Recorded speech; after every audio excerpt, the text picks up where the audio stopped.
this is going to be fun. As I mentioned, you're both operating in a similar intersection, commerce and culture, but how you got here, how you arrived here is the result of two very different stories. So I wanted to start with the kind of founding stories of these brands, which is always, so interesting for me because it really helps you to understand kind of the initial spark. Jens, you started from culture. You had an existing relationship with the clan Kardashian. And you had to convince the world. First, you had to talk to Kim about this product. Tell us how you and Kim kind of came to this idea to launch a brand in shapewear, why you chose this category, why you felt like it was a category that was ripe for disruption, and why you thought, the kind of intersection with Kim's incredible following was a good launch pad for it. Yeah, before brand, there's product. And you can't build a great brand without a great product. And I was a marketeer, and in many ways I still identify as a marketeer. I'm an old ad man. David's an old ad man. But I guess we'll get to that later. Before you have an idea about a brand, you need to have an idea about a product. And I always say when people ask me about, what is the story of Skims, or obviously marketing is visible. It's something that it's out there that people are partaking, even if they're not customers of the brand. But really, brands is about product. And it's number one, it's number two, it's number three, and then comes everything else. So about 3 years or so before we launched Skims, we started developing fabric. And I think of Skims... Did you already know you wanted to do shapewear? When you say developing fabric, part of the innovation of Skims is obviously the fabric, but fabric for what purpose? Well, I think, people use the term shapewear. It's a small portion of what we do. We launch with multiple categories, but what I learned in life is that it's how you come to market tends to be how you are defined. And I think that goes for most brands, so I'll take it. I felt it was just a category where the customer was being really underserved, where there wasn't a lot of innovation. It was a multi-pack discount business all over the world, and people were paying too much for what they were getting. And all my thought process is around innovation, which is, and innovation can be two things. Innovation can be a fabric or innovation that just wasn't in the market. I think of David's, I'm so in awe of what David has built and his partners at On, and where would they be without Cloud Tech, this iconic branded sole? Where would Skims be without, Fits Everybody or Seamless Sculpt or some of the fabric innovation that we have? Where would Nike be without Air? Where would it be without Dry Fit? So to me, a brand is really about innovation and fabric first. So that's what we spent years doing. And at some point through that journey of exploration, it was just evident that, there was a brand there. And how did you know that? I think that Kim had a view of a palette, of a woman, of an ideology even, and that I got personally very excited about trying to bring to life. And of course, brands grow and we evolve over time. But I think when people think about Skims, they think about, hopefully, identifiable colors to the eye and identifiable fabric to the touch. That's really the foundation. And then marketing is always built upon that. Okay. David, long before Roger Federer was even part of the On story, you and your co-founders identified this opportunity in sportswear, starting with shoes, in Switzerland. And I remember early on when I started reading and learning about On, it was you had this massive massive market share in Switzerland, this tiny little country. But talk a little bit about your starting point in Switzerland, not necessarily known as a place for starting the kind of brand that you and your partners have built, but like what role and how did you build your product around innovation before tapping into the cultural side? I was fortunate that Casper and I have a friend, Olivier Bernhard, and he's a duathlon world champion, 6-time Ironman winner. So he had a lot of time to think about innovation in footwear. And he kind of asked himself, hey, why is it that we haven't seen really strong innovation in the outsoles of shoes? And how can we bring, instead of just kind of a better mattress underneath your foot, how can we innovate on the engineering? And so he had cut a garden hose at his home and glued these pieces underneath the sole to prove kind of actually you have an innovation technology that can give you very soft landings, but then compress and give you at the same time very responsive, energized push-offs. And so wait, CloudTech started by taking a garden hose and cutting small bits and then layering it under... Yes. I mean, I imagine there's like some laboratory and all this stuff involved. No, it was actually a carpentry workshop where he did that. So it was super, super scrappy at the beginning, but just to prove the concept. And so On is really an innovation brand at heart. And then, of course, when you do that in Switzerland and when you have these conversations, it's not just kind of, hey, let's do it, but it's kind of going back and forth. Isn't it too crazy to do that out of such a small market?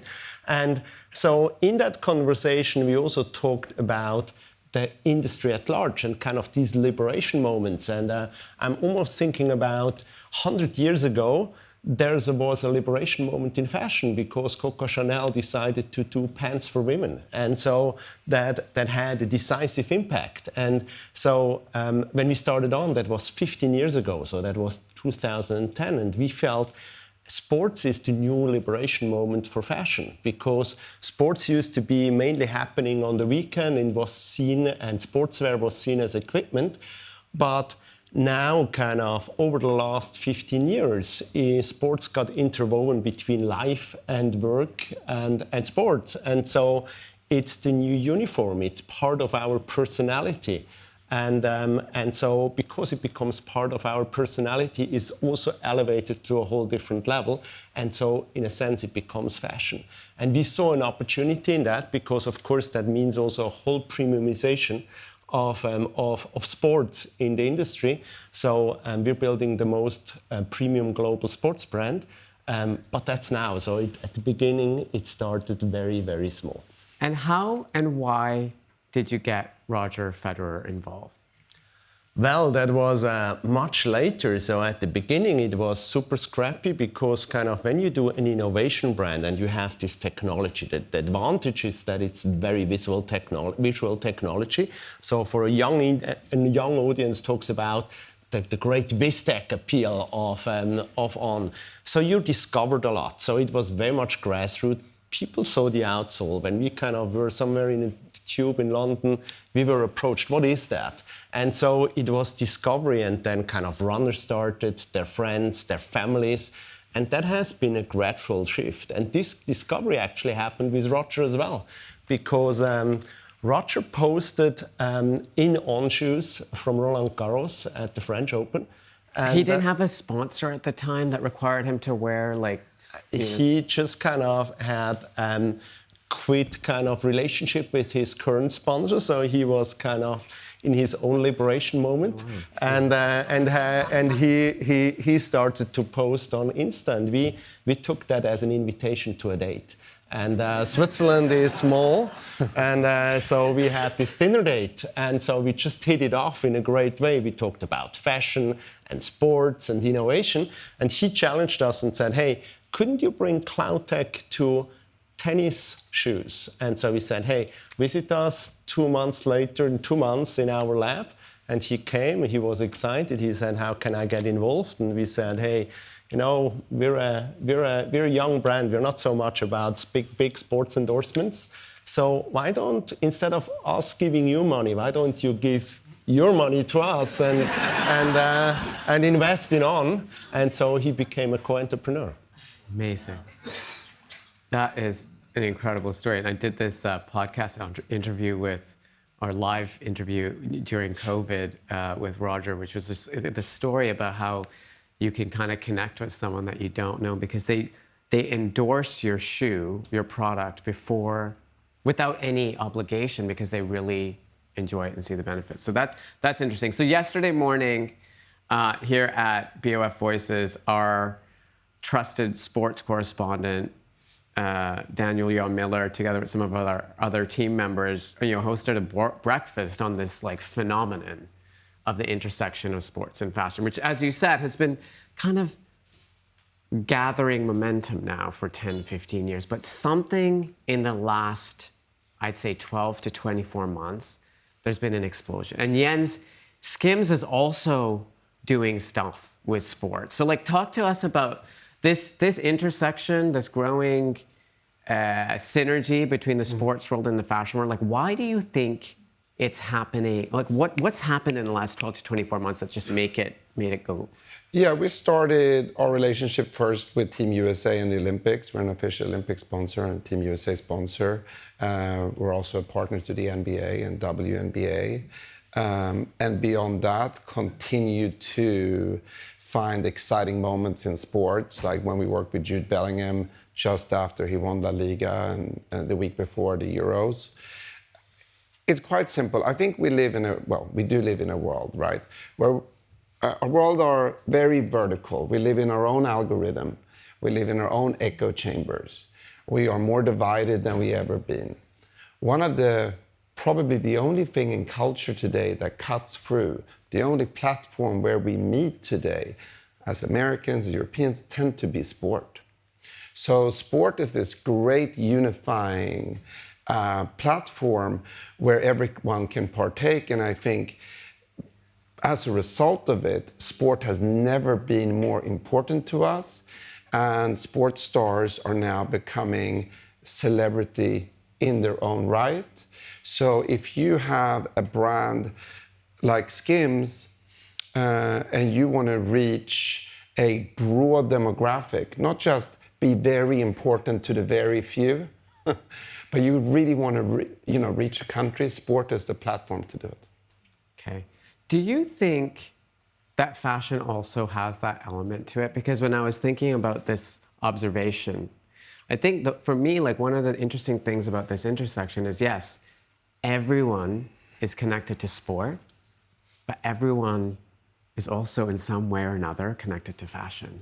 And you put those two things together, and it's kind of this explosion. I mean, David, is the fashion industry taking over sport, or is sport taking over fashion? Or what is this explosion that's happening? I think it's interesting. You could say that sports is the new fashion because it's really a moment where innovation becomes more important because it really in our lives it's an opportunity. Sports it's the big public moment, and I really love how Skims then taps into these moments and kind of creates the momentum. But then it's also in our lives, how can we decouple more? And we see from especially also very young consumers from London to Shanghai, just kind of this decoupling to nature. So, and that of course also means decoupling from your devices and really living in the moment. And so you want to have not just craft and provenance and heritage that are very much kind of connected to fashion, but you also want to have the innovation moment. How does my footwear, but also how my sportswear, how my apparel supports me in that activity? Now we're seeing, for example, in China, for young women, bouldering is the fastest growing sport because it's that moment where you're completely in the zone, and we heard so much about... For those of us who don't know what bouldering is. So kind of rock climbing. So it's probably the sport that you most have to be in the zone. It's deadly if you're not in the zone. And so sport is an opportunity to decouple from everything that is going on around us.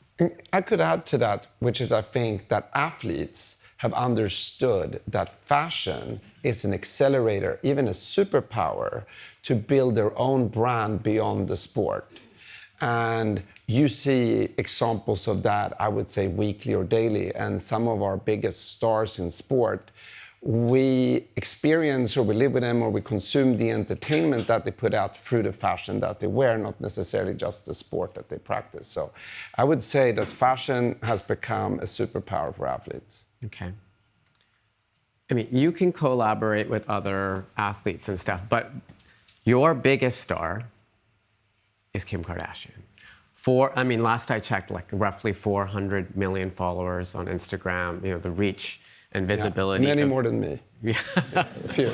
Yeah. The reach is incredible, but how much of the success, could you have built Skims into what it is without Kim's reach? How much of her reach and her visibility? You said marketing comes second, right? So we got the innovative product, but without that marketing element, would you have been able to build it into what it is? It's a hard thing to decouple one from the other. I think that the starting thesis has to be that the product and the brand, the product is so good that eventually it would find its market without marketing. But I could never have built Skims without Kim Kardashian because she is a phenomenal creative director and the brand is a result of her creative vision and her product vision. So the answer to that is absolutely not. Without her social following, absolutely not in the speed that we did it because it allowed us to have near global awareness, very early on. Yeah, overnight almost. Yeah, almost overnight. Part of the formula that you and Kim have been using is to not, and it's similar actually, a story at On, is that you haven't stayed in your own lane. You haven't stuck to just working with Roger. You've been doing stuff with Zendaya. And Skims, Jens, you and Kim haven't just been focusing on Kim and her reach. You've been doing all these other things in sports and otherwise. Today, there's a special announcement about a new collaboration that we're going to reveal here at BoF VOICES. Yes, so do you want to tell us a little bit? And can we show the embargoed image on the screen, please? There we go. So tell us about Dolce & Gabbana and Skims. So, this is our second large collaboration with an Italian fashion house. The first one was a few years ago with Fendi. I love what we did with Dolce. As all collaborations, I always say, first it has to be organic. It has to start from a point of friendship or, mutual admiration for what one does. But also it has to bring something to the customer that they just haven't had before, or to both companies. And for us at Skims, we have a very defined aesthetic lane, right? So for our team, for our company, for our culture, the ability to go outside of those parameters and experiment creatively and push the brand to an aesthetic place where it doesn't normally live is exciting for us. And for Dolce, the ability to reach our 10 million customers and be able to give a Dolce experience at a very different, frankly, price point, but that still retains so much of the quality and integrity, was exciting to them. So I think we're both coming into a territory that one would never be in without one another. So that's always the best collaborations, and we're announcing this today, I think right after this talk, and is launching on Tuesday next week, and I'm incredibly excited and I hope people will be excited about it as we are.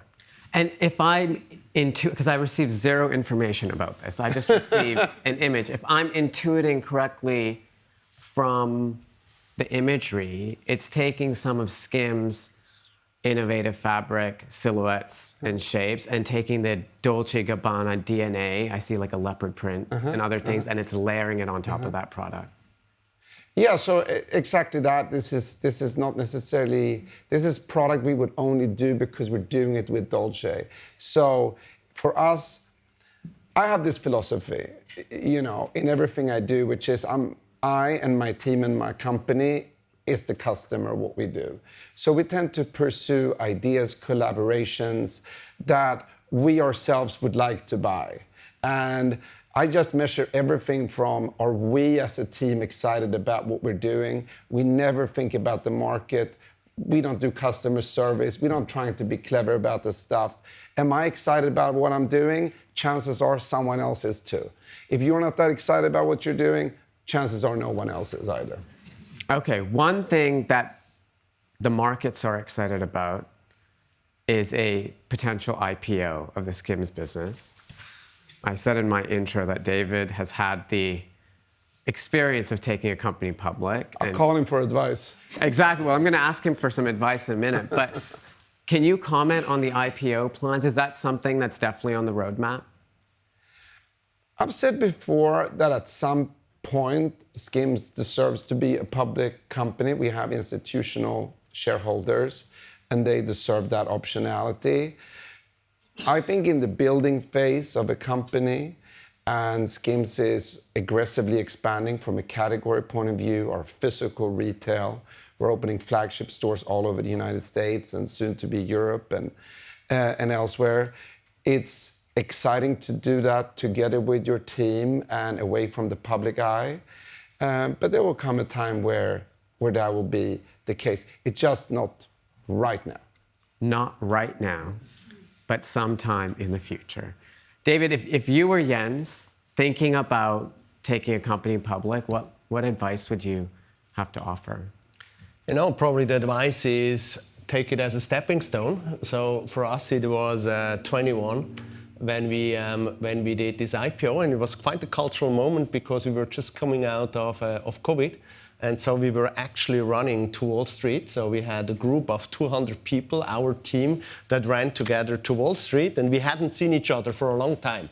So it was a cultural moment. And a personal moment. It was a personal moment, yeah. But it was only a stepping stone for us. It created optionality to kind of also fund the future. Fortunately, we're a very profitable business, so currently we're funding our future ourselves. It was a liquidity event for some of our early investors, but it also gave us as founder the voting majority on. So to make sure that between kind of short-term pressures and the long-term and the future, we're at the steering wheel, because we're as an innovation brand, we're always about the future, like doing projects like Light Spray that we just unveiled in the Olympics that gives you the opportunity to spray a shoe in 3 minutes. And so this is something really, really hard to do, and we want to be able to continue to do hard stuff. Okay, very quickly, because we are over time.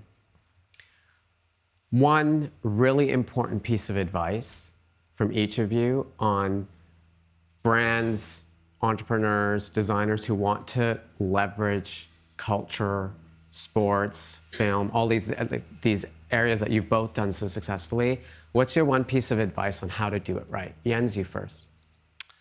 Don't overthink it. I think most founders, most companies I've met overthink it. They spend too much time thinking, what is perfect? What is the moment? Who aligns most with us?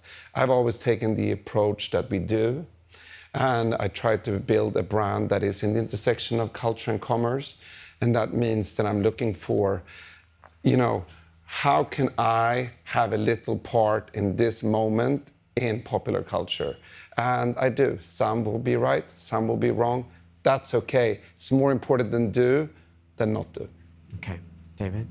So my advice would be to be really, really close to the needs of humans, to the consumers. So it's great to have all the hype, but kind of what's really important for the customer. And in our case at On, our mission is to ignite the human spirit through movement.